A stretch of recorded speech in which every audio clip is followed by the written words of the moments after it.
TVN ਦੇਖਣ ਵਾਲੇ ਸਮੁੱਚੇ ਦਰਸ਼ਕਾਂ ਨੂੰ ਦਵਿੰਦਰ ਸਿੰਘ ਬੈਨੀਪਾਲ ਵੱਲੋਂ ਪਿਆਰ ਅਤੇ ਸਤਿਕਾਰ ਸਹਿਤ ਸਤਿ ਸ਼੍ਰੀ ਅਕਾਲ।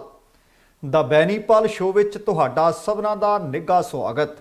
ਆਓ ਦੋਸਤੋ, ਅੱਜ ਦੇ ਪ੍ਰੋਗਰਾਮ ਦੌਰਾਨ ਜਿਹੜੀਆਂ ਖਬਰਾਂ ਨੂੰ ਆਧਾਰ ਬਣਾ ਕੇ ਆਪਾਂ ਗੱਲਬਾਤ ਕਰਨੀ ਹੈ, ਜਿਨ੍ਹਾਂ ਖਬਰਾਂ ਦਾ ਵਿਸਥਾਰ ਅਤੇ ਟਿੱਪਣੀਆਂ ਕਰਨੀਆਂ ਨੇ, ਸਭ ਤੋਂ ਪਹਿਲਾਂ ਸੰਖੇਪ ਦੇ ਵਿੱਚ ਉਹ ਜਾਣਕਾਰੀਆਂ ਤੁਹਾਡੇ ਨਾਲ ਸਾਂਝੀਆਂ ਕਰਾਂ। ਕੀ ਪ੍ਰਧਾਨ ਮੰਤਰੀ ਮੋਦੀ ਭਗਵਾਨ ਹਨ? ਅਕਾਲੀ ਦਲ ਨੇ ਡੇਰਾਬੱਸੀ ਤੋਂ NK ਸ਼ਰਮਾ ਨੂੰ ਆਪਣਾ ਉਮੀਦਵਾਰ ਐਲਾਨਿਆ। ਕੇਂਦਰੀ ਗ੍ਰਹਿ ਮੰਤਰਾਲੇ ਨੇ ਕਿਸਾਨਾਂ ਨੂੰ ਬਦਨਾਮ ਕਰਨ ਦੀ ਕੀਤੀ ਕੋਸ਼ਿਸ਼। ਕੈਪਟਨ ਅਮਰਿੰਦਰ ਸਿੰਘ ਨੇ ਪ੍ਰਧਾਨ ਮੰਤਰੀ ਮੋਦੀ ਨੂੰ ਲਿਖੀ ਚਿੱਠੀ। ਦੇਸ਼ ਵਿੱਚ ਪੈਦਾ ਹੋ ਸਕਦਾ ਹੈ ਅੰਨ ਸੰਕਟ। ਕੇਂਦਰੀ ਮੰਤਰੀ ਸੋਮ ਪ੍ਰਕਾਸ਼ ਦਾ ਹੁਸ਼ਿਆਰਪੁਰ ਵਿੱਚ ਹੋਇਆ ਜ਼ਬਰਦਸਤ ਵਿਰੋਧ। ਕਿਸਾਨ ਅੰਦੋਲਨ ਦੀ ਹਮਾਇਤ ਕਰਨ ਵਾਲੇ ਅਸਲ ਦੇਸ਼ ਭਗਤ ਅਤੇ ਦਿੱਲੀ ਮੋਰਚੇ ਤੋਂ ਪਰਤੇ 2 ਹੋਰ ਕਿਸਾਨਾਂ ਦੀ ਗਈ ਜਾਨ। ਦੋਸਤੋ, ਇਹ ਕੁਝ ਖਬਰਾਂ ਨੇ ਤੇ ਇਹ ਕੁਝ ਵੱਖੋ-ਵੱਖ ਲੀਡਰਾਂ ਦੇ ਬਿਆਨ ਵੀ ਸੀ, ਜਿਹੜੇ ਮੈਂ ਤੁਹਾਡੇ ਨਾਲ ਸੁਰਖੀਆਂ ਦੇ ਰੂਪ ਵਿੱਚ ਸਾਂਝੇ ਕੀਤੇ ਨੇ। ਕਿਹੜਾ ਬਿਆਨ ਕਿਹਦਾ ਸੀ, ਕਿੱਥੇ ਤੇ ਕਿਉਂ ਬਿਆਨ ਇਹ ਦਿੱਤਾ ਹੈ, ਇਸ ਮਸਲੇ ਦੇ ਉੱਤੇ ਵਿਸਥਾਰ ਨਾਲ ਗੱਲਬਾਤ ਕਰਨੀ ਹੈ।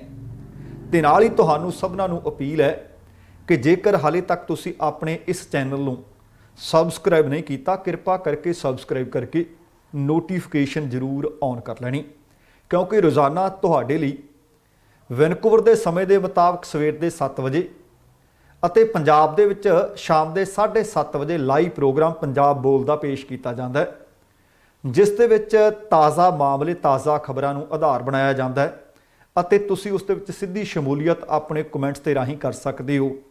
ਆਓ ਅੱਜ ਦੇ ਹੁਣ ਪ੍ਰੋਗਰਾਮ ਦੀ ਰੂਪਰੇਖਾ ਜੋ ਤੁਹਾਡੇ ਨਾਲ ਸਾਂਝੀ ਕੀਤੀ ਸੀ ਉਸ ਵੱਲੋਂ ਵਧੀਏ। ਪੱਛਮੀ ਬੰਗਾਲ ਦੀ ਮੁੱਖ ਮੰਤਰੀ ਨੇ ਮਮਤਾ ਬੈਨਰਜੀ, ਉਹਨਾਂ ਨੇ ਅੱਜ ਭਾਰਤ ਦੇ ਪ੍ਰਧਾਨ ਮੰਤਰੀ ਨਰਿੰਦਰ ਮੋਦੀ ਤੇ ਤਿੱਖੇ ਸ਼ਬਦੀ ਹਮਲੇ ਕੀਤੇ ਹੈ। ਅਸਲ ਦੇ ਵਿੱਚ ਮਮਤਾ ਬੈਨਰਜੀ ਤੋਂ ਪਹਿਲਾਂ ਪ੍ਰਧਾਨ ਮੰਤਰੀ ਅਤੇ ਅਮਿਤ ਸ਼ਾਹ ਹੋਰੀ ਅਕਸਰ ਮਮਤਾ ਬੈਨਰਜੀ ਨੂੰ ਨਿਸ਼ਾਨਾ ਬਣਾਉਂਦੇ ਹੈ, ਪਰ ਮਮਤਾ ਬੈਨਰਜੀ ਲੋਕ ਉਹਨਾਂ ਨੂੰ ਸ਼ੇਰਨੀ ਤੇ ਅੱਜ ਕੱਲ੍ਹ ਉਹ ਜ਼ਖਮੀ ਸ਼ੇਰਨੀ ਹੈ। ਉਹ ਇਹਨਾਂ ਦੋਵਾਂ ਦੇ ਉੱਤੇ ਤਿੱਖੇ ਸ਼ਬਦੀ ਹਮਲੇ ਕਰਦੇ ਹੈ। ਮਮਤਾ ਬੈਨਰਜੀ ਨੇ ਹੈਰਾਨੀ ਪ੍ਰਗਟਾਈ ਹੈ, ਹੈਰਾਨੀ ਪ੍ਰਗਟਾਉਣੀ ਬਣਦੀ ਵੀ ਹੈ। ਅਸਲ ਦੇ ਵਿੱਚ ਪਹਿਲੇ ਪੜਾਅ ਦੀਆਂ ਚੋਣਾਂ ਤੋਂ ਬਾਅਦ ਹੀ ਅਮਿਤ ਸ਼ਾਹ ਹੋਰਾਂ ਨੇ ਆਖ ਦਿੱਤਾ ਸੀ ਕਿ ਜਿੰਨੀਆਂ ਕੰਸਟੀਚੁਐਂਸੀਜ਼ ਦੇ ਵਿੱਚ ਜਿੰਨੇ ਹਲਕਿਆਂ ਤੇ ਚੋਣਾਂ ਹੋਈਆਂ ਨੇ, ਇਹਨਾਂ ਦੇ ਵਿੱਚੋਂ 80% ਦੇ ਉੱਤੇ ਭਾਰਤੀ ਜਨਤਾ ਪਾਰਟੀ ਜਿੱਤੇਗੀ।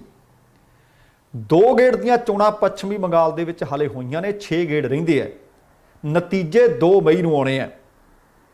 ਭਾਰਤ ਦੇ ਪ੍ਰਧਾਨ ਮੰਤਰੀ ਨਰਿੰਦਰ ਮੋਦੀ ਨੇ ਆਖ ਦਿੱਤਾ ਹੈ ਕਿ ਜਿਸ ਦਿਨ ਹੁਣ ਸਾਡੀ ਬਹੁਮਤ ਦੀ ਸਰਕਾਰ ਪੱਛਮੀ ਬੰਗਾਲ ਦੇ ਵਿੱਚ ਬਣੇਗੀ, ਉਸ ਦੀ ਸਹੁੰ ਚੁੱਕ ਸਮਾਗਮ ਵਿੱਚ ਮੈਂ ਸ਼ਾਮਲ ਹੋਵਾਂਗਾ। ਇਹਦੇ ਉੱਤੇ ਹੈਰਾਨੀ ਪ੍ਰਗਟਾਈ ਹੈ ਮਮਤਾ ਬੈਨਰਜੀ ਨੇ। ਉਹ ਕਹਿੰਦੀ ਕਿ ਭਾਰਤ ਦੇ ਪ੍ਰਧਾਨ ਮੰਤਰੀ ਨਰਿੰਦਰ ਮੋਦੀ ਭਗਵਾਨ ਨੇ ਜਾਂ ਮਹਾਮਾਨਵ ਨੇ, ਜਿਨ੍ਹਾਂ ਨੂੰ ਵਿਧਾਨ ਸਭਾ ਚੋਣਾਂ ਤੋਂ ਪਹਿਲਾਂ ਹੀ ਜਿੱਤ ਦਾ ਵੀ ਪਤਾ ਲੱਗ ਗਿਆ ਕਿ ਅਸੀਂ ਜਿੱਤਣਾ। ਉਹ ਕਹਿੰਦੇ ਹਾਲੇ 6 ਪੜਾਅ ਦੀਆਂ ਚੋਣਾਂ ਹੋਣੀਆਂ ਬਾਕੀ ਨੇ। ਇਹ ਸਾਰੀਆਂ ਗੱਲਾਂ ਹੁਗਲੀ ਜ਼ਿਲ੍ਹੇ ਦੇ ਵਿੱਚ ਇੱਕ ਚੋਣ ਰੈਲੀ ਨੂੰ ਸੰਬੋਧਨ ਕਰ ਰਹੇ ਸੀ ਤ੍ਰਿਣਮੂਲ ਕਾਂਗਰਸ ਦੀ ਪ੍ਰਧਾਨ ਮਮਤਾ ਬੈਨਰਜੀ, ਜਿੱਥੇ ਉਹ ਪ੍ਰਧਾਨ ਮੰਤਰੀ ਮੋਦੀ ਤੇ ਨਿਸ਼ਾਨੇ ਬੰਨ੍ਹ ਰਹੀ ਸੀ, ਕਿਉਂਕਿ ਉਹ ਜ਼ਿਕਰ ਕਰ ਰਹੀ ਸੀ ਕਿ ਬੀਤੇ ਸ਼ਨੀਵਾਰ ਨੂੰ ਜਦੋਂ ਇੱਕ ਚੋਣ ਰੈਲੀ ਨੂੰ ਸੰਬੋਧਨ ਕਰ ਰਹੇ ਸੀ ਮੋਦੀ, ਉਹ ਕਹਿੰਦੇ ਭਾਜਪਾ ਦੀ ਬਹੁਮਤ ਦੀ ਸਰਕਾਰ ਵੀ ਬਣਾਵਾਂਗੇ ਅਤੇ ਉਸ ਸਹੁੰ ਚੁੱਕ ਸਮਾਗਮ ਦੇ ਵਿੱਚ ਮੈਂ ਸ਼ਾਮਲ ਵੀ ਹੋਵਾਂਗਾ ਤੇ ਨਾਲ ਪ੍ਰਧਾਨ ਮੰਤਰੀ ਕਿਸਾਨ ਨਿਧੀ ਯੋਜਨਾ ਵੀ ਫਿਰ ਮੈਂ ਲਾਗੂ ਕਰਾਂਗਾ। ਇਸ ਬਿਆਨ ਦੇ ਸੰਦਰਭ ਦੇ ਵਿੱਚ ਮਮਤਾ ਬੈਨਰਜੀ ਨੇ ਕਿਹਾ ਕਿ ਪ੍ਰਧਾਨ ਮੰਤਰੀ ਮੋਦੀ, ਤੁਸੀਂ ਆਪਣੇ ਆਪ ਨੂੰ ਸਮਝਦੇ ਕੀ ਹੋ? ਕਿ ਤੁਸੀਂ ਆਪਣੇ ਆਪ ਨੂੰ ਰੱਬ ਸਮਝਦੇ ਹੋ, ਭਗਵਾਨ ਸਮਝਦੇ ਹੋ, ਮਹਾਮਾਨਵ ਸਮਝਦੇ ਹੋ? ਮਮਤਾ ਨੇ ਦੋਸ਼ ਲਗਾਇਆ ਕਿ ਮੋਦੀ ਦੀ ਬੰਗਲਾਦੇਸ਼ ਦੇ ਪਹਿਲੇ ਪ੍ਰਧਾਨ ਮੰਤਰੀ ਸ਼ੇਖ ਮੁਜੀਬੁਰ ਰਹਿਮਾਨ ਦੀ ਸ਼ਤਾਬਦੀ ਜਯੰਤੀ ਦੇ ਮੌਕੇ ਤੇ ਜਦੋਂ ਉਹ ਯਾਤਰਾ ਤੇ ਜਾਂਦੇ ਹੈ ਤਾਂ ਕਹਿੰਦੀ ਪਤਾ ਹੀ ਹੋਣਾ ਤੁਹਾਨੂੰ ਉੱਥੇ ਹੋਇਆ ਕੀ ਹੈ। ਉਹ ਕਹਿੰਦੀ ਉੱਥੇ ਦੰਗੇ ਭੜਕੇ ਨੇ, ਉੱਥੇ ਲੋਕਾਂ ਦੀਆਂ ਮੌਤਾਂ ਹੋਈਆਂ ਨੇ, ਤੁਹਾਨੂੰ ਖੂਨੀ ਮੋਦੀ ਆ ਕੇ ਕਿਹਾ ਕਿ ਵਾਪਸ ਜਾਓ। ਕਹਿੰਦੀ ਜਿੱਥੇ ਤੁਸੀਂ ਜਾਂਦੇ ਹੋ ਦੰਗੇ ਭੜਕ ਜਾਂਦੇ ਹੈ। ਤੇ ਕਹਿੰਦੀ ਪਰ ਆਹ ਹੈਰਾਨੀ ਦੀ ਹੱਦ ਹੈ ਕਿ ਚੋਣਾਂ ਹੋਈਆਂ ਨਹੀਂ, ਇਹਨਾਂ ਨੂੰ ਇਹ ਪਤਾ ਹੈ ਕਿ ਨਤੀਜੇ ਕਿਹਦੇ ਹੱਕ ਵਿੱਚ ਆਉਣੇ ਹੈ। ਪਰ ਜਦੋਂ ਇਸ ਤਰ੍ਹਾਂ ਦੀਆਂ ਖਬਰਾਂ ਸਾਡੇ ਦਰਸ਼ਕ ਵੀ ਸੁਣਦੇ ਆ, ਤੁਸੀਂ ਵੀ ਕਮੈਂਟ ਬਾਕਸ ਦੇ ਵਿੱਚ ਕਮੈਂਟ ਜ਼ਰੂਰ ਛੱਡਿਓ। ਮਮਤਾ ਬੈਨਰਜੀ ਜਿੱਤਦੀ ਹੈ ਹਾਰਦੀ ਹੈ, ਇਹ ਨਤੀਜਿਆਂ ਨੇ ਸਿੱਧ ਕਰਨਾ ਹੈ। ਪਰ ਜਿਹੜੀ ਉਹ ਗੱਲ ਆ ਤਰਕ ਨਾਲ ਆਖ ਰਹੇ ਨੇ, ਦਲੀਲ ਬੜੀ ਬਾਦ ਦਲੀਲ ਹੈ। ਆਪਾਂ ਵੀ ਅੱਜ ਦੇ ਪ੍ਰੋਗਰਾਮ ਵਿੱਚ ਜ਼ਿਕਰ ਕਰ ਰਹੇ ਸੀ ਕਿ ਚੋਣਾਂ ਹੁੰਦੀਆਂ ਨਹੀਂ, ਨਤੀਜੇ ਪਹਿਲਾਂ ਦੱਸੇ ਜਾ ਰਹੇ ਨੇ कि ईवीएम जिंदाबाद है। क्योंकि कल अश्वनी शर्मा जिहड़े पंजाब सूबा प्रधान ने भाजपा के, उन्होंने भी आख दिता, वो कहते 117 दियां 117 सीटां ते चोण भी लड़ांगे ते पंजाब दे विच सरकार भी भाजपा की होएगी। हाले तो दिल्ली दूर है, 8-10 महीने रहिंदे है, हाले तो लोग तुहाडी जिथे भी जाने हो सेवा पानी वधिया करते हैं। अगे चल के खबर भी साझी करांगे कित्थे कित्थे विरोध होया पंजाब च। अगली खबर है जिहड़ी, क्योंकि एक पासे किसान अंदोलन मगिया होया ते दूसरे पासे सियासी धिरां नूं अपणीआं रोटियां सेकण दी पई हुई है।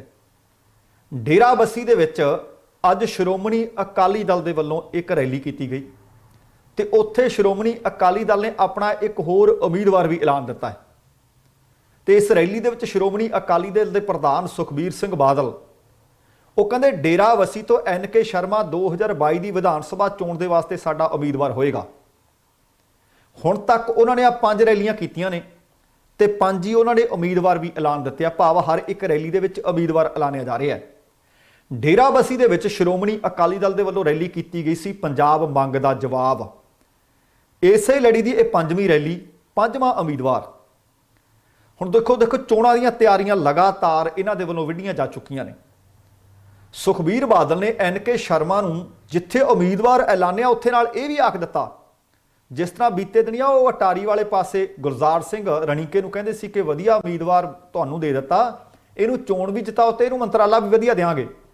अज भी लगभग उस ही तर्ज ते बोले है। वो कहंदे NK शर्मा तुहाडा उम्मीदवार हो, इहनूं इत्थों चोण जिताओ ते जेकर NK शर्मा नूं तुसीं जिताउने हो, वधिया मंत्री बनावांगे।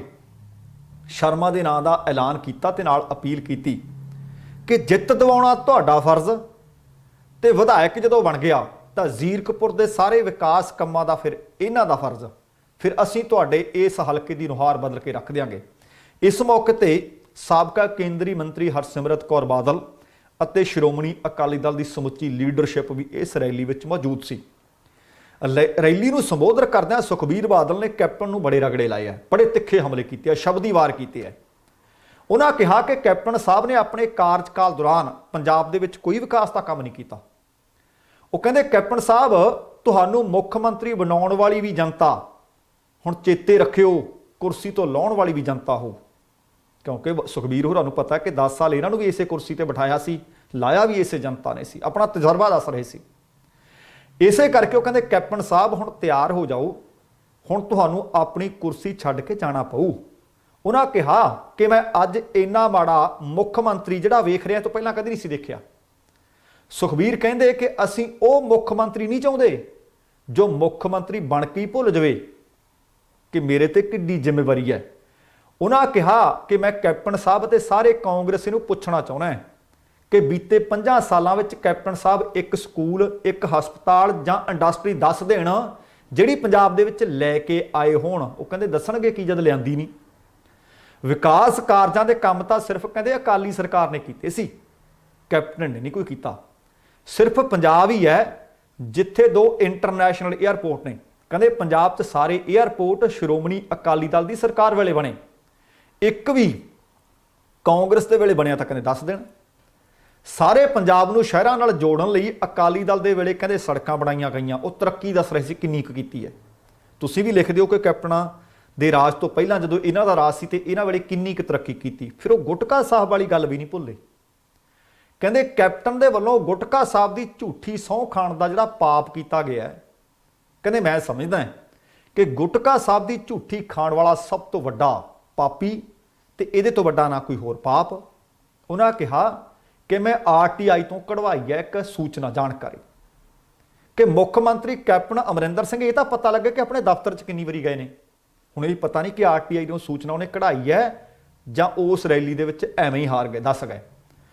वो कहिंदे RTI तो पता लग्या कि अपने दफ्तर दे विच मुख मंत्री कैप्टन अमरिंदर सिंह बीते 4 वरियां दे विच सिर्फ 11 वारी गए है। एक बारी कहंदे जीरकपुर तक कहंदे एक बारी भी नहीं आए। हालांकि कहते उन्होंने पता होना चाहिए उन्होंने पत्नी का हल्का है। कहते कैप्टन नूं पटियाला शहर में गया नूं लगभग 4 साल हो गए। फिर यूपी के प्रसिद्ध गैंगस्टर मुख्तार अंसारी की गल चल पई। ਸੁਖਬੀਰ ਬਾਦਲ ਕਹਿੰਦੇ ਗੈਂਗਸਟਰ ਇੱਥੇ ਕਰ ਕੀ ਰਿਹਾ ਹੈ। ਕਹਿੰਦੇ ਪੰਜਾਬ ਦੇ ਜਿੰਨੇ ਵੀ ਗੈਂਗਸਟਰ ਨੇ ਖੁੱਲ੍ਹੇਆਮ ਛੱਡੇ ਹੋਏ ਨੇ, ਜੋ ਵਿਧਾਇਕਾਂ ਦੇ ਨਾਲ ਮਿਲ ਕੇ ਨਸ਼ਾ ਵੇਚੀ ਜਾ ਰਹੇ ਨੇ। ਉਹਨਾਂ ਕਿਹਾ ਕਿ ਸਰਕਾਰੀ ਖਜ਼ਾਨਾ ਤਾਂ ਕੈਪਟਨ ਦੀ ਸਰਕਾਰ ਨੇ ਕੀਤਾ ਹੈ। ਉਹ ਕਹਿੰਦੇ ਸਾਡੀ ਸਰਕਾਰ ਆਉਣ ਵੇਲੇ ਰੇਤ ਮਾਫੀਆ ਦਾ ਕੰਮ ਕਰਨ ਵਾਲਿਆਂ ਨੂੰ ਅਸੀਂ ਸਭ ਤੋਂ ਪਹਿਲਾਂ ਚੁੱਕਾਂਗੇ। ਹੁਣ ਸ਼ਾਇਦ ਤੁਹਾਨੂੰ ਯਾਦ ਹੋਣਾ ਹੈ ਕਿ ਆਹ ਨਜਾਇਜ਼ ਮਾਈਨਿੰਗ ਦੀ ਮੇਰਾ ਖਿਆਲ ਆ ਗੱਲ ਅਕਾਲੀ ਭਾਜਪਾ ਸਰਕਾਰ ਵੇਲੇ ਤਾਂ ਹੁੰਦੀ ਹੋ ਨਹੀਂ ਸੀ। ਲੋਕਾਂ ਨੂੰ ਰੇਤੇ ਦੀ ਕੋਈ ਸਮੱਸਿਆ ਨਹੀਂ ਸੀ। ਮੈਨੂੰ ਲੱਗਦਾ ਸੁਖਬੀਰ ਬਾਦਲ ਭੁੱਲ ਗਏ ਕਿ ਆ ਜਿੰਨੀਆਂ ਗੱਲਾਂ ਦਾ ਤੁਸੀਂ ਜ਼ਿਕਰ ਕੀਤਾ ਇਹ ਗੱਲਾਂ ਤੁਹਾਡੀ ਸਰਕਾਰ ਵੇਲੇ ਵੀ ਲੋਕ ਕਰਦੇ ਸੀ। ਤੁਹਾਡੀ ਸਰਕਾਰ ਤੇ ਵੀ ਇਸੇ ਤਰ੍ਹਾਂ ਦੇ ਸਵਾਲ ਲੋਕ ਕਰਿਆ ਕਰਦੇ ਸੀ। ਤੁਹਾਨੂੰ ਤਾਂ ਕੈਪਟਨ ਅਮਰਿੰਦਰ ਸਿੰਘ ਨਾਲੋਂ ਵੀ ਵਧੀਆ ਲੋਕਾਂ ਨੇ ਮੌਕਾ ਦਿੱਤਾ ਸੀ। ਪੰਜਾਬ ਦੀ ਜਨਤਾ ਨੇ ਇੱਕ ਵਾਰ ਨਹੀਂ ਤੁਹਾਡੇ ਤੇ ਲਗਾਤਾਰ 2 ਵਾਰ ਵਿਸ਼ਵਾਸ ਕੀਤਾ ਸੀ, ਪਰ ਤੁਸੀਂ ਕਸੌਟੀ ਤੇ ਕਸਵੱਟੀ ਤੇ ਖਰੇ ਕਿੰਨੇ ਉਤਰੇ। 2017 ਦੀ ਵਿਧਾਨ ਸਭਾ ਚੋਣ ਦੇ ਵੇਲੇ ਪੰਜਾਬੀਆਂ ਨੇ ਤੁਹਾਨੂੰ ਦੱਸਿਆ ਸੀ। ਉਹਨਾਂ ਨੇ ਹੋਰ ਵੀ ਅੱਗੇ ਘੱਟ ਨਹੀਂ ਕੀਤੀ, ਹੋਰ ਵਰੇ ਉੱਤੇ। ਉਹ ਕਹਿੰਦੇ ਜਿੰਨੀਆਂ ਵੀ ਸਕੀਮਾਂ ਬਾਦਲ ਸਰਕਾਰ ਦੇ ਵੇਲੇ ਬਣੀਆਂ, ਕੈਪਟਨ ਸਰਕਾਰ ਨੇ ਸਭ ਤੋਂ ਪਹਿਲਾਂ ਉਹ ਬੰਦ ਕੀਤੀਆਂ। ਉਹ ਕਹਿੰਦੇ ਬਾਦਲ ਸਰਕਾਰ ਵੇਲੇ SC ST ਬੱਚਿਆਂ ਵਾਸਤੇ ਸਕਾਲਰਸ਼ਿਪ ਸਕੀਮ ਲਿਆਂਦੀ ਗਈ, ਜੋ ਕਿ ਕੈਪਟਨ ਦੀ ਸਰਕਾਰ ਨੇ ਆਉਂਦਿਆਂ ਸਾਰ ਬੰਦ ਕੀਤੀ। ਕੈਪਟਨ ਨੇ ਆਪਣੇ ਕਾਰਜਕਾਲ ਦੌਰਾਨ ਹੁਣ ਤੱਕ ਗਰੀਬ ਬੱਚਿਆਂ ਨੂੰ ਕਹਿੰਦੇ ਕੋਈ ਵਜ਼ੀਫਾ ਨਹੀਂ ਦਿੱਤਾ, ਜਦੋਂ ਕਿ ਗਰੀਬ ਬੱਚਿਆਂ ਦੇ ਕਰੋੜਾਂ ਰੁਪਏ ਕੈਪਟਨ ਸਰਕਾਰ ਦੇ ਮੰਤਰੀ ਨੇ ਲੁੱਟੇ ਆ, ਹੜੱਪੇ ਆ। ਉਹਨਾਂ ਕਿਹਾ ਕਿ ਕੈਪਟਨ ਦੀ ਸਰਕਾਰ ਨੇ ਹੁਣ ਤੱਕ 4 ਲੱਖ ਗਰੀਬ ਬੱਚਿਆਂ ਨੂੰ ਪੜ੍ਹਾਈ ਤੋਂ ਵਾਂਝੇ ਕੀਤਾ। ਉਹ ਕਹਿੰਦੇ ਸਾਡੀ ਸਰਕਾਰ ਆਉਣ ਦਿਓ, ਬੱਚਿਆਂ ਨੂੰ ਫਿਰ ਤੋਂ ਵਜ਼ੀਫੇ ਦਿੱਤੇ ਜਾਣਗੇ, ਮੁਫਤ ਪੜ੍ਹਾਇਆ ਜਾਏਗਾ, ਚੰਗੀ ਸਿੱਖਿਆ ਦਿੱਤੀ ਜਾਏਗੀ, ਉਹਨਾਂ ਨੂੰ ਕਾਬਲ ਬਣਾਇਆ ਜਾਏਗਾ। ਪਰ ਕਹਿੰਦੇ ਸਾਡੀ ਸਰਕਾਰ ਆਉਣ ਤੇ ਨਾਲ ਕਹਿੰਦੇ ਸਾਡੀ ਸਰਕਾਰ ਆਉਣ ਤੇ ਬਿਜਲੀ ਦੇ ਬਿੱਲ ਜਿਹੜੇ ਅਸੀਂ ਪਹਿਲਾਂ ਹੀ ਤੁਹਾਡੇ ਨਾਲ ਵਾਅਦਾ ਕਰਦੇ ਹਾਂ ਕਿ ਸਰਕਾਰ ਆਉਣ ਦਿਓ ਅੱਧੇ ਕਰ ਦਿੱਤੇ ਜਾਣਗੇ। ਉਹਨਾਂ ਕਿਹਾ ਕਿ ਮੈਂ ਜੋ ਵੀ ਕਹਿ ਰਿਹਾ ਸਿਆਸੀ ਲਾਭ ਵਾਸਤੇ ਨਹੀਂ ਕਹਿ ਰਿਹਾ, ਜੋ ਵੀ ਕਹਾਂਗਾ ਉਹ ਅੱਗੇ ਚੱਲ ਕੇ ਕਰਾਂਗਾ। ਇਸੇ ਤਰ੍ਹਾਂ 2017 ਦੀ ਵਿਧਾਨ ਸਭਾ ਚੋਣ ਤੋਂ ਪਹਿਲਾਂ ਲੋਕਾਂ ਨੇ ਕੈਪਟਨ ਅਮਰਿੰਦਰ ਸਿੰਘ ਤੇ ਵੀ ਵਾਅਦਾ ਜਿਹੜੇ ਉਹਨੇ ਕੀਤੇ ਸੀ ਉਹਦੇ ਤੇ ਵਿਸ਼ਵਾਸ ਕਰ ਲਿਆ ਸੀ। ਸੋ ਹੁਣ ਪੰਜਾਬੀਓ ਤੁਸੀਂ ਦੇਖਣਾ ਹੈ ਕਿ ਕਿਹਦੇ ਵਾਅਦੇ ਤੁਹਾਨੂੰ ਸੱਚੇ ਲੱਗਦੇ ਆ, ਕਿਹਦੇ ਵਾਅਦੇ ਨਾਲ ਸੁੱਚੇ ਵੀ ਲੱਗਦੇ ਆ। ਅਗਲੀ ਗੱਲ ਕੈਪਟਨ ਅਮਰਿੰਦਰ ਸਿੰਘ ਹੋਰਾਂ ਨੇ ਆਖੀ ਹੈ। ਆਪਾਂ ਬੀਤੇ 2 ਦਿਨ ਤੋਂ ਜ਼ਿਕਰ ਕਰਦੇ ਆ ਰਹੇ ਹਾਂ ਕਿ ਕੇਂਦਰੀ ਗ੍ਰਹਿ ਮੰਤਰਾਲੇ ਨੇ ਇੱਕ ਚਿੱਠੀ ਲਿਖੀ ਸੀ। ਚਿੱਠੀ ਦੇ ਵਿੱਚ ਜ਼ਿਕਰ ਕੀਤਾ ਸੀ, ਉਸ ਪੱਤਰ ਦੇ ਵਿੱਚ ਜ਼ਿਕਰ ਸੀ ਕਿ ਪੰਜਾਬ ਦੇ ਵਿੱਚ ਜਿਹੜੇ ਪ੍ਰਵਾਸੀ ਮਜ਼ਦੂਰ ਆਉਂਦੇ ਨੇ ਉਹ ਤਾਂ ਬੰਧੂਆ ਮਜ਼ਦੂਰੀ ਕਰਵਾਈ ਜਾਂਦੀ ਹੈ। ਹੁਣ ਇਸ ਚਿੱਠੀ ਦੇ ਜਵਾਬ ਦੇ ਵਿੱਚ ਕੈਪਟਨ ਅਮਰਿੰਦਰ ਸਿੰਘ ਨੇ ਤਿੱਖੀ ਪ੍ਰਤੀਕਿਰਿਆ ਦਿੱਤੀ ਹੈ, ਰਿਐਕਸ਼ਨ ਕੀਤਾ ਹੈ। ਕੈਪਟਨ ਅਮਰਿੰਦਰ ਸਿੰਘ ਨੇ ਇਸ ਨੂੰ ਪੰਜਾਬ ਦੇ ਕਿਸਾਨਾਂ ਨੂੰ ਬਦਨਾਮ ਕਰਨ ਦੀ ਇੱਕ ਹੋਰ ਸਾਜ਼ਿਸ਼ ਕਰਾਰ ਦਿੱਤਾ ਹੈ। ਉਹਨਾਂ ਕਿਹਾ ਕਿ ਕੇਂਦਰ ਦੇ ਗ੍ਰਹਿ ਮੰਤਰਾਲੇ ਵੱਲੋਂ ਜਿਹੜੇ ਦੋਸ਼ ਲਗਾਏ ਗਏ ਨੇ ਉਹ ਸਾਰੇ ਮਾਮਲੇ ਦੇ 56 ਜਾਂ 58 ਦੱਸੇ ਜਾ ਰਹੇ ਸੀ ਕਿ ਸਾਰੇ ਮਾਮਲਿਆਂ ਦੀ ਜਾਂਚ ਡੂੰਘਾਈ ਨਾਲ ਕੀਤੀ ਗਈ ਹੈ ਤੇ ਇਸ ਤਰ੍ਹਾਂ ਦਾ ਕੋਈ ਮਾਮਲਾ ਸਾਹਮਣੇ ਨਹੀਂ ਆਇਆ। ਉਹਨਾਂ ਕਿਹਾ ਕਿ ਕੇਂਦਰ ਸਰਕਾਰ ਅਤੇ ਸੱਤਾਧਾਰੀ ਭਾਰਤੀ ਜਨਤਾ ਪਾਰਟੀ ਨੇ ਅੱਤਵਾਦੀ, ਸ਼ਹਿਰੀ, ਨਕਸਲੀ, ਗੁੰਡੇ ਪਤਾ ਨਹੀਂ ਇਸ ਤਰ੍ਹਾਂ ਦੇ ਕਿੰਨੇ ਕੁ ਦੋਸ਼ ਲਾ ਕੇ ਕਿਸਾਨਾਂ ਦੇ ਅਕਸ ਨੂੰ ਢਾਹ ਲਾਉਣ ਦੀਆਂ ਕੋਸ਼ਿਸ਼ਾਂ ਪਹਿਲਾਂ ਵੀ ਕੀਤੀਆਂ ਨੇ ਅਤੇ ਇਹ ਕੋਸ਼ਿਸ਼ਾਂ ਲਗਾਤਾਰ ਜਾਰੀ ਵੀ ਹੈ ਤਾਂ ਕਿ ਖੇਤੀ ਕਾਨੂੰਨਾਂ ਦੇ ਮਸਲੇ ਤੇ ਉਹਨਾਂ ਦੇ ਚੱਲ ਰਹੇ ਅੰਦੋਲਨ ਨੂੰ ਪਟੜੀ ਤੋਂ ਲਾ ਦਿੱਤਾ ਜਾਵੇ। ਉਹਨਾਂ ਗ੍ਰਹਿ ਮੰਤਰਾਲੇ ਦੇ 17 ਮਾਰਚ ਦੇ ਪੱਤਰ ਨੂੰ ਝੂਠ ਦਾ ਪਲੰਦਾ ਦੱਸਿਆ। ਇਸ ਪੱਤਰ ਨੂੰ ਮੁੱਢੋਂ ਰੱਦ ਕੀਤਾ। ਕੈਪਟਨ ਨੇ ਕਿਹਾ ਕਿ ਪੱਤਰ ਦੇ ਤੱਥਾਂ ਦੇ ਅਨੁਸਾਰ BSF ਅਧਿਕਾਰੀਆਂ ਵੱਲੋਂ ਨਾ ਹੀ ਇਹ ਅੰਕੜੇ ਅਤੇ ਨਾ ਹੀ ਰਿਪੋਰਟ ਕੋਈ ਜਮ੍ਹਾਂ ਕਰਵਾਈ ਗਈ। ਗ੍ਰਹਿ ਮੰਤਰਾਲੇ ਦਾ ਪੱਤਰ ਅਬੋਹਰ ਦੀ ਗੱਲ ਕਰਦਾ ਹੈ, ਜਦੋਂ ਕਿ ਕਹਿੰਦੇ ਅਸਲੀਅਤ ਇਹ ਹੈ ਕਿ ਅਬੋਹਰ ਜਾਂ ਫਾਜ਼ਿਲਕਾ ਜ਼ਿਲ੍ਹਿਆਂ ਵਿੱਚ ਕੋਈ ਵੀ ਕੇਸ ਸਾਹਮਣੇ ਨਹੀਂ ਆਇਆ। ਕੇਂਦਰ ਦਾ ਕੋਈ ਵੀ ਜਿਹੜਾ ਇਸ ਵਕਤ ਉਸ ਚਿੱਠੀ ਵਿੱਚ ਤੱਥ ਹੈ ਉਹਦੀ ਪੁਸ਼ਟੀ ਨਹੀਂ ਹੁੰਦੀ। ਉਹ ਕਹਿੰਦੇ BSF ਦਾ ਕੰਮ ਕੀ ਹੁੰਦਾ ਹੈ? BSF ਦਾ ਕੰਮ ਹੁੰਦਾ ਕਿ ਉਹ ਅਜਿਹੇ ਮਾਮਲਿਆਂ ਦੀ ਜਾਂਚ ਕਰੇ ਅਤੇ ਉਹਨਾਂ ਦੀ ਜ਼ਿੰਮੇਵਾਰੀ ਸਿਰਫ ਸਰਹੱਦ ਤੇ ਸ਼ੱਕੀ ਹਾਲਤ ਵਿੱਚ ਘੁੰਮ ਰਹੇ ਕਿਸੇ ਵਿਅਕਤੀ ਨੂੰ ਫੜ ਕੇ ਸਥਾਨਕ ਪੁਲਿਸ ਦੇ ਹਵਾਲੇ ਕਰਨੀ ਹੁੰਦੀ ਹੈ। ਅੰਕੜੇ ਦਿੰਦਿਆਂ ਉਹਨਾਂ ਦੱਸਿਆ ਕਿ 58 ਦੇ ਵਿੱਚੋਂ 4 ਪੰਜਾਬ ਦੇ ਵੱਖੋ-ਵੱਖ ਇਲਾਕਿਆਂ ਨਾਲ ਸੰਬੰਧਿਤ ਅਤੇ ਉਹ BSF ਵੱਲੋਂ ਭਾਰਤ ਪਾਕਿਸਤਾਨ ਸਰਹੱਦ ਦੇ ਨੇੜੇ ਘੁੰਮਦੇ ਦੇਖੇ ਗਏ ਸੀ, ਜਦੋਂ ਕਿ 3 ਮਾਨਸਿਕ ਤੌਰ ਤੇ ਅਪਾਹਜ ਪਾਏ ਗਏ। ਇਸ ਤੋਂ ਬਾਅਦ ਇਹ ਤਿੰਨੇ ਵਿਅਕਤੀ ਸਥਾਨਕ ਪੁਲਿਸ ਵੱਲੋਂ ਤਸਦੀਕ ਕਰਨ ਉਪਰੰਤ ਉਸੇ ਹੀ ਦਿਨ ਉਹਨਾਂ ਦੇ ਪਰਿਵਾਰਾਂ ਦੇ ਹਵਾਲੇ ਵੀ ਕਰ ਦਿੱਤੇ ਗਏ ਸੀ। ਉਹ ਕਹਿੰਦੇ ਹਿਰਾਸਤ ਵਿੱਚ 58 ਵਿਅਕਤੀਆਂ ਵਿੱਚੋਂ 16 ਦਿਮਾਗੀ ਬਿਮਾਰ ਪਾਏ ਗਏ ਸੀ। BSF ਦੁਆਰਾ ਫੜੇ ਗਏ 3 ਵਿਅਕਤੀਆਂ ਦੀ ਪਹਿਚਾਣ ਉਹਨਾਂ ਦੀ ਮਾਨਸਿਕ ਸਥਿਤੀ ਕਾਰਨ ਹੋ ਵੀ ਨਹੀਂ ਸੀ ਸਕੀ। ਅਜਿਹੀ ਮਾਨਸਿਕ ਦਸ਼ਾ ਵਾਲੇ ਵਿਅਕਤੀਆਂ ਨੂੰ ਖੇਤੀਬਾੜੀ ਦੇ ਕੰਮਾਂ ਲਈ ਵਧੂਆ ਮਜ਼ਦੂਰ ਵਜੋਂ ਪੇਸ਼ ਕਿਵੇਂ ਕੀਤਾ ਗਿਆ? ਕਹਿੰਦੇ ਨਾਲ ਉਹਨਾਂ ਨੇ ਇਹ ਵੀ ਕਿਹਾ ਕਿ 14 ਵਿਅਕਤੀ ਆਪਣੀ ਗ੍ਰਿਫਤਾਰੀ ਤੋਂ ਕੁਝ ਦਿਨ ਜਾਂ ਹਫ਼ਤੇ ਪਹਿਲਾਂ ਹੀ ਪੰਜਾਬ ਵਿੱਚ ਆਏ ਸੀ, ਜਿਸ ਤੋਂ ਇਹ ਨਤੀਜਾ ਕਹਿੰਦੇ ਕੱਢਿਆ ਜਾ ਸਕਦਾ ਹੈ ਕਿ ਉਹ ਲੰਬੇ ਸਮੇਂ ਤੋਂ ਜਦ ਪੰਜਾਬ ਵਿੱਚ ਹੈ ਹੀ ਨਹੀਂ ਸੀ, ਫਿਰ ਉਹਨਾਂ ਤੋਂ ਖੇਤਾਂ ਵਿੱਚ ਵਧੂਆ ਮਜ਼ਦੂਰਾਂ ਵਜੋਂ ਕੰਮ ਕਿਵੇਂ ਕਰਵਾਇਆ ਜਾ ਗਿਆ। ਇਹ ਕਹਿੰਦੇ ਸਾਰੇ ਤੱਥ ਇਹ ਪੱਤਰ ਨਿਰਆਧਾਰ ਹੈ। ਗ੍ਰਿਫਤਾਰ ਕੀਤੇ ਗਏ ਕਿਸੇ ਵੀ ਵਿਅਕਤੀ ਨੇ ਅਦਾਲਤ ਵਿੱਚ ਵੀ ਜ਼ਬਰਦਸਤੀ ਖੇਤ ਮਜ਼ਦੂਰ ਦੇ ਵਜੋਂ ਕੰਮ ਕਰਨ ਤੇ ਗੈਰ ਮਨੁੱਖੀ ਹਾਲਤਾਂ ਵਿੱਚ ਰੱਖੇ ਜਾਣ ਦਾ ਕੋਈ ਦੋਸ਼ ਮੜਿਆ ਨਹੀਂ, ਦੋਸ਼ ਲਾਇਆ ਨਹੀਂ। ਫਿਰ ਕਹਿੰਦੇ ਕੇਂਦਰ ਦਾ ਗ੍ਰਹਿ ਮੰਤਰਾਲਾ ਸਾਨੂੰ ਚਿੱਠੀ ਲਿਖ ਕੇ ਕਿਵੇਂ ਆਖ ਸਕਦਾ ਹੈ ਕਿ ਪ੍ਰਵਾਸੀ ਮਜ਼ਦੂਰਾਂ ਨੂੰ ਵਧੂਆ ਮਜ਼ਦੂਰ ਬਣਾ ਕੇ ਰੱਖਿਆ ਗਿਆ ਹੈ, ਉਹਨਾਂ ਨੂੰ ਮਜਬੂਰੀ ਦੇ ਵਿੱਚ ਉਹਨਾਂ ਦੀ ਮਜਬੂਰੀ ਦਾ ਫਾਇਦਾ ਉਠਾ ਕੇ ਨਸ਼ਿਆਂ ਤੇ ਲਾਇਆ ਜਾਂਦਾ ਹੈ ਤੇ ਉਹਨਾਂ ਕੋਲੋਂ ਸਮਗਲਿੰਗ ਕਰਵਾਈ ਜਾਂਦੀ ਹੈ। ਉਹ ਕਹਿੰਦੇ ਸਿਰਫ ਤੇ ਸਿਰਫ ਇੱਕ ਸਾਜ਼ਿਸ਼ ਹੈ। ਇਹ ਪੰਜਾਬ ਦੇ ਲੋਕਾਂ ਨੂੰ, ਪੰਜਾਬ ਦੇ ਕਿਸਾਨਾਂ ਨੂੰ ਵੱਡੇ ਪੱਧਰ ਤੇ ਬਦਨਾਮ ਕਰਨ ਦੀ ਕੋਸ਼ਿਸ਼ ਹੈ ਅਤੇ ਨਾਲ ਹੀ ਜਿਹੜਾ ਇਸ ਵਕਤ ਕਿਸਾਨੀ ਦਾ ਸੰਘਰਸ਼ ਚੱਲ ਰਿਹਾ ਹੈ ਉਹਨੂੰ ਢਾਹ ਲਾਉਣ ਦੀਆਂ ਕੋਸ਼ਿਸ਼ਾਂ ਨੇ, ਇਹਦੇ ਤੋਂ ਬਿਨਾਂ ਕੁਝ ਨਹੀਂ।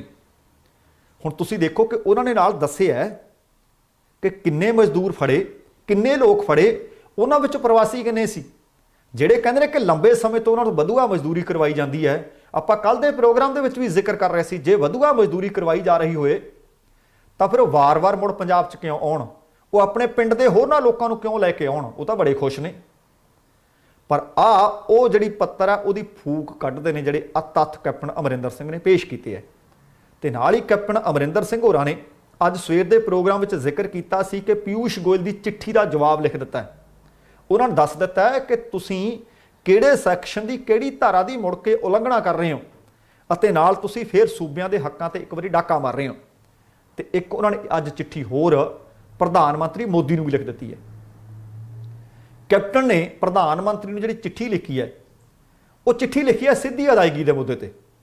ਉਹ ਕਹਿੰਦੇ ਇਸ ਸਿੱਧੀ ਅਦਾਇਗੀ ਦੇ ਮੁੱਦੇ ਉੱਤੇ ਆਪਸੀ ਸਹਿਮਤੀ ਜਿੰਨੀ ਦੇਰ ਤੱਕ ਬਣਦੀ ਨਹੀਂ ਉਨੀ ਦੇਰ ਤੱਕ ਕਿਸਾਨਾਂ ਨੂੰ ਅਦਾਇਗੀ ਮੌਜੂਦਾ ਪ੍ਰਣਾਲੀ ਅਧੀਨ, ਮੌਜੂਦਾ ਸਿਸਟਮ ਅਧੀਨ ਕੀਤੀ ਜਾਵੇ।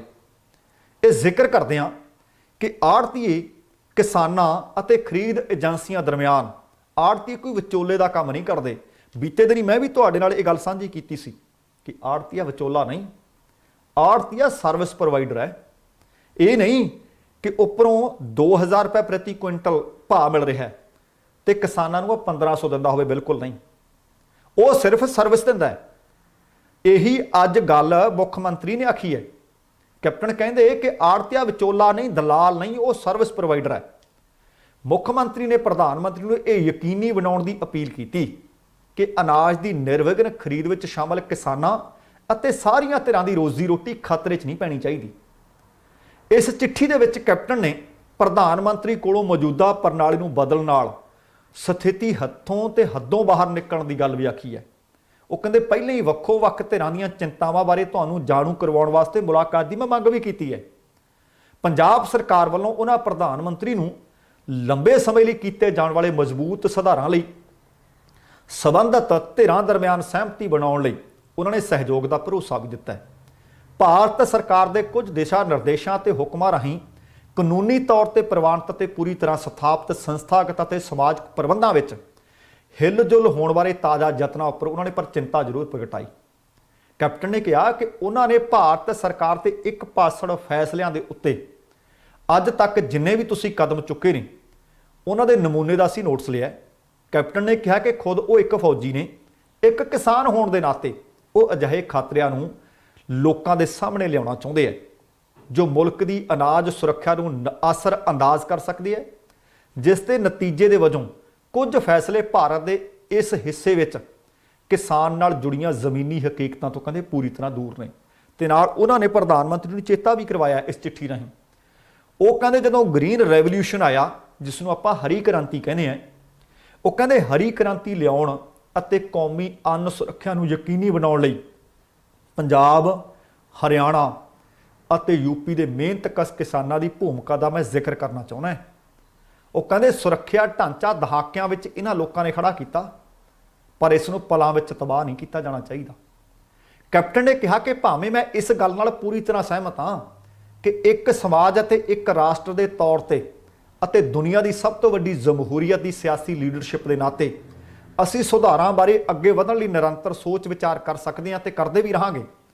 ਪਰ ਮੇਰਾ ਮੰਨਣਾ ਇਹ ਹੈ ਕਿ ਸੁਧਾਰ ਤਾਂ ਹੀ ਕਾਮਯਾਬ ਹੋਣਗੇ, ਤਾਂ ਹੀ ਟਿਕਾਊ ਸਾਬਤ ਹੋਣਗੇ ਜੇਕਰ ਸਾਰੀਆਂ ਤਰ੍ਹਾਂ ਸਲਾਹ ਮਸ਼ਵਰੇ ਦੀ ਪ੍ਰਕਿਰਿਆ ਅਪਣਾਉਣ। ਉਹਨਾਂ ਕਿਹਾ ਕਿ ਇਸ ਮਸਲੇ ਤੇ ਮੈਂ ਤੁਹਾਡੇ ਦਖਲ ਦੀ ਮੰਗ ਕਰਦਾ ਹਾਂ।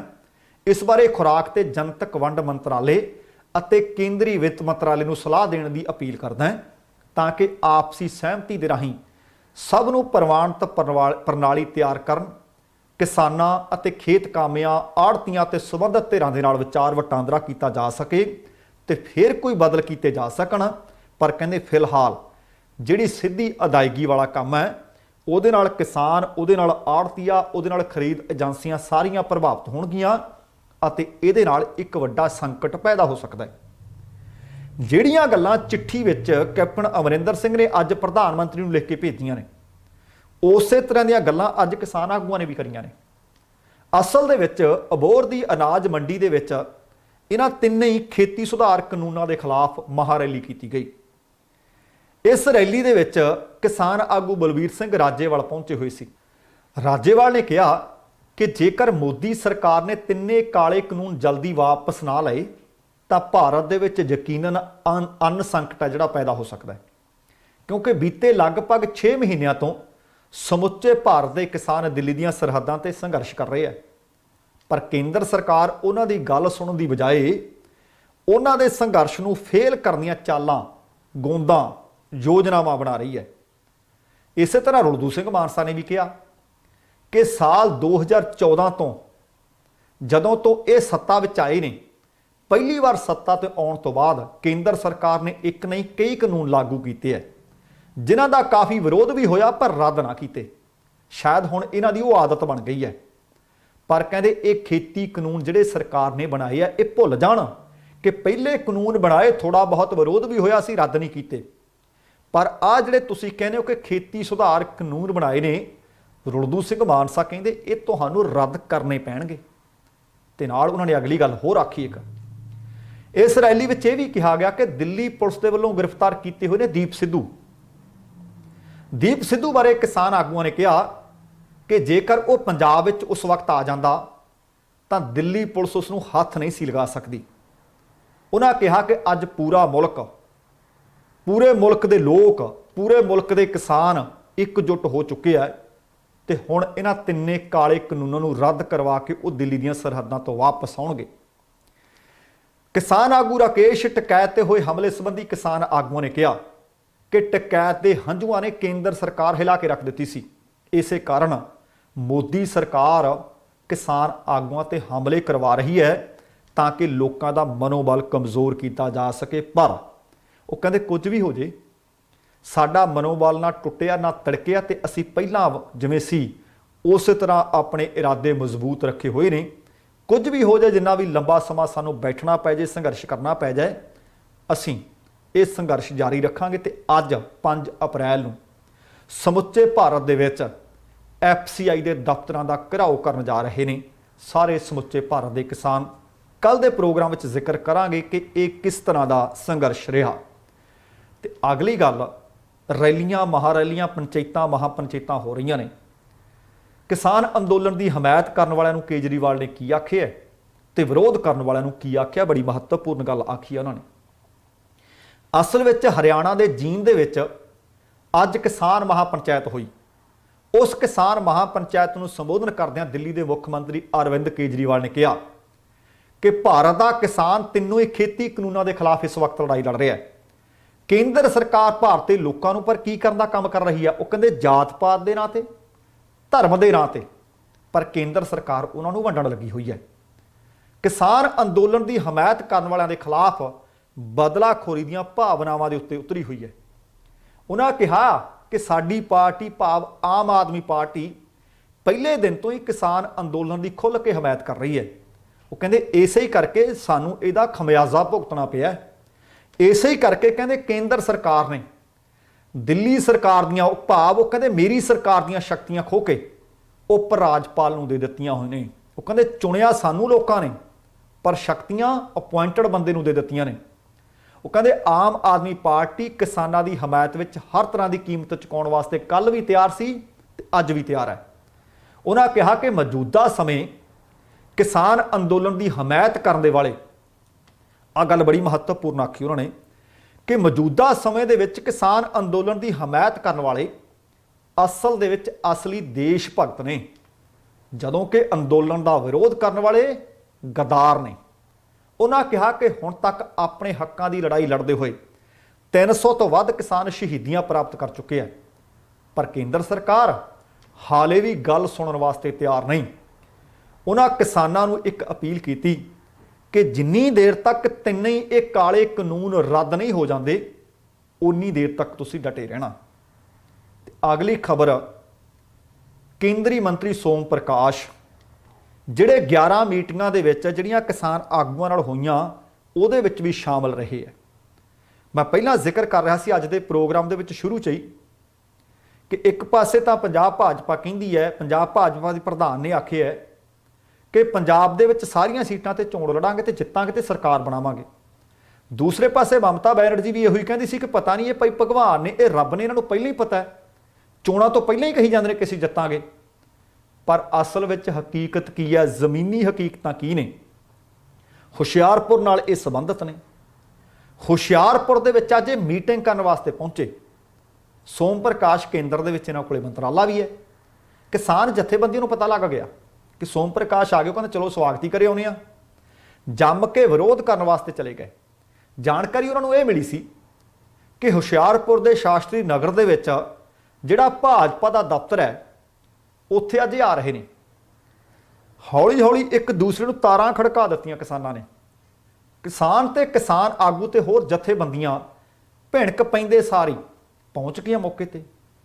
इसी दौरान उन्हां दे वल्लों केंद्रीय मंत्री सोम प्रकाश का जबरदस्त विरोध करना शुरू कर दिता गया। इस मौके किसानां दे वल्लों मुर्दाबाद के नारे लाए गए। सोम प्रकाश नूं कालियां झंडियां दिखाईयां गईयां ते सोम प्रकाश का डट के उन्होंने विरोध किया। पर उस मौके पुलिस ने सुरक्षा के लिहाज नाल बहुत पुख्ता, बहुत सख्त प्रबंध किए हुए सी। घंटा घर के नज़दीक ही सख्त बैरीकेडिंग की हुई सी। हालांकि किसानों ने कई बारी धक्का मुक्की करके अगे वधण की कोशिश की, पर पुलिस वालों किसानों को अगे वधण तो रोक दिता गया। उस मौके SP रविंदरपाल सिंह संधू और SP मनदीप सिंह अपनी वड्डी पुलिस फोर्स के नाल आला अधिकारियों के नाल उत्थे मौके ते मौजूद रहे, किसानों को उस तो अगे वधण ना दिता।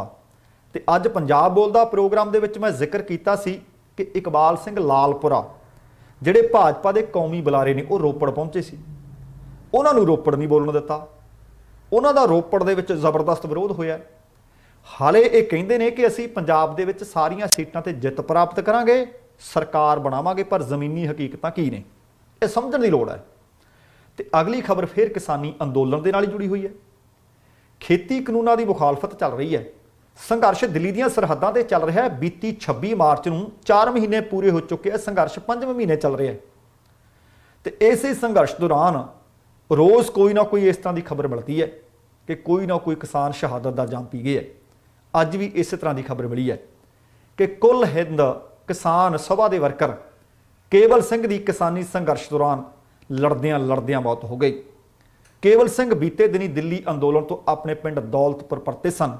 2 दिन बीमार रहने तो बाद उन्हां दी मौत हो गई है। जानकारी देंदे पिंड के लोगों ने दस्सिया है कि केवल सिंह 70 कुछ वरियां दे सन, पर वो विआहे नहीं सी होए।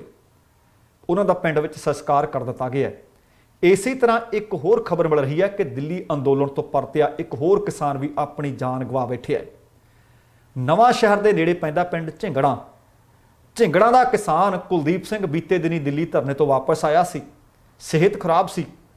उन्होंने एक प्राइवेट हस्पताल दे विच दाखिल करवा दिता गया, पर वो सेहतयाब हो नहीं सके, उन्हां दी मौत हो गई है। जानकारी मिली है कि कुलदीप सिंह गरेवाल 7 वार दिल्ली धरने ते शामिल होकर आए अते आए हुण दोबारा शायद उन्होंने लगदा सी कि सेहतयाब होवांगा ते 8वीं बार फिर अंदोलन ते जावांगा, पर वो जहान तो रुखसत हो गए है। 351 तो वध जाना, भाव 350 तो ज़्यादा मौतां हो चुकियां ने। हाले तक भी केंद्र सरकार के कन्न ते जू नहीं सरकी। ਹਾਲੇ ਤੱਕ ਵੀ ਕਿਸਾਨਾਂ ਨੂੰ ਬਦਨਾਮ ਕਰਨ ਵਾਸਤੇ ਚਿੱਠੀ ਪੱਤਰ ਜੋ ਕੁਝ ਵੀ ਕੀਤਾ ਜਾ ਸਕਦਾ ਕੀਤਾ ਜਾ ਰਿਹਾ ਹੈ। ਪਰ ਕਿਸਾਨ ਆਗੂ ਡਟੇ ਹੋਏ ਨੇ।